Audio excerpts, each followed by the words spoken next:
Welcome everybody to the podcast, and I'm your host, Master Sergeant Harden, and this is our guest. Hi, I'm Cadet Senior Master Sergeant Daugherty. All right, so let's get started. Can you introduce yourself to everyone, please? Yes, I am Cadet Senior Master Sergeant Daugherty. I'm from Arkansas Wing, the 42nd Composite Squadron to be exact. I've been in camp for a year and a half now, and I love to run. You like to run? I love to run. It's one of my favorite things. So did you run this morning? I did not, but I like to run at night, so I'll end up running later. So immediately, one of the things I just realized is you're actually not from Mississippi Wing. So you're from Arkansas, correct? I am. So what made you want to participate as staff this year at Mississippi encampment? It's kind of a funny story. What ended up happening is in Arkansas, when I applied to encampment, they put me in logistics. Logistics happened to be my sixth choice. So I applied to Mississippi to try and get one of my top two choices. I ended up getting first sergeant here, and then they moved me to flight sergeant in Arkansas. That's, do you kind of consider that to be an upgrade? Like you went from applying to logistics to being placed as Squadron 2 First Sergeant, correct? It is a huge improvement. So are you still doing Arkansas encampment? I am. So when is that taking place for you? I report to the wing headquarters 2 days after the end of Mississippi Wing encampment. Wow, so you're rolling across the Southeast region. I am. Wow.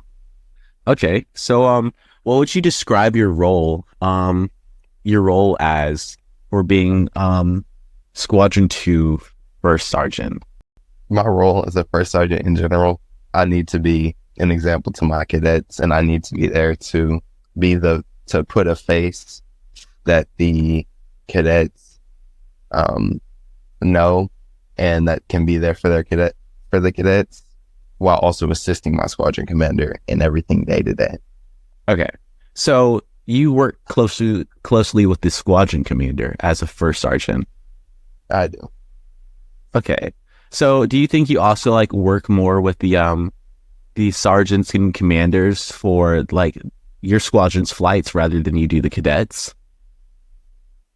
I do work a lot I'll work a lot with my flight commanders, my flight sergeants, but everybody's goal collectively is to make sure the cadets get what they need out of encampment. Okay. So is that kind of what they go over as soon as you become cadre for line staff, just make sure the cadets have the amazing experience that they deserve? That's been one of our major things for Squadron 2. We've been really trying to get that even if the encampment goes bad, we still have an amazing experience for these cadets, and they still get the experience they need out of the encampment. So would you say that's one of the main priorities in Arkansas encampment? For Arkansas, that is my main priority. However, I'm not sure of others' priorities. Specifically my flight and my training officers and all that, our goals, we have the same goals we have here. Okay. So would you say that you're more excited for Mississippi Wing encampment or Arkansas encampment? I am way more excited for Mississippi Wing encampment. I'm ready. What do you plan on doing to maintain discipline and morale amongst everybody that you're leading? The biggest thing for me in maintaining that discipline and morale is being the example, setting that example early on and maintaining my example and having these cadets work off of example. So do you have a set example that you choose to use? I use myself as an example because as a leader, if you can do something, you shouldn't expect your cadets to do something that you can't yourself. So if you can do it, that's where you can start to kind of be hey, cadets, trying to mirror off of me. So would you kind of describe yourself as a hands-on type person? You got to do it first in order to teach others?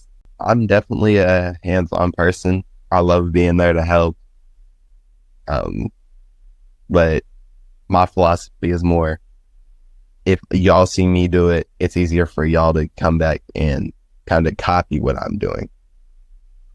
So I was actually talking to like one of the previous officers in command, and I was talking about how like rank, we kind of talked about like how rank didn't have much to do with why people choose the roles, and it's actually like due to like what they actually prefer, as in like personality. And I can kind of see that like, I earlier you were talking about how you rejected a position in logistics because you wanted a line staff position. And it kind of like goes along with like how you like to be hands-on. And that kind of explains why you chose a line staff in front of logistics. Is that right? Definitely that, and I cannot sit in a room all day. Yeah, I definitely feel that. How do you plan on like boosting cadet morale throughout the encampment? One of the main things I plan on doing throughout encampment is just being energetic, not so much being like friendly with the cadets, because at this point the cadets aren't my friends, but being energetic, not just kind of letting the day go by. So another like issue, like especially in like everybody's encampment, towards like the end of the week, everybody's gets so fed up with each other, and there's like a high level of stress among, everyone. How do you plan on keeping that energy level throughout encampment as things get harder? As things get harder, it's kind of a part of life. Times are going to get tough for you, but the biggest thing I'm going to hammer when people are starting to get really stressed is talk to somebody. Don't just hold it in, because if you hold it in, the stress is going to come out on somebody, and it's better to bring it out in a calm way than in a not so calm way. So what would your advice be to the cadet basics out there who might be listening to this podcast for encampment? To the basics, it's going to be stressful. Around day 3, day 4, you're going to pretty much hit a wall, but trust me, if you hit your wall, your work. Okay. Thank you, Senior Master Sergeant Daugherty. Thank you for your time. You're welcome.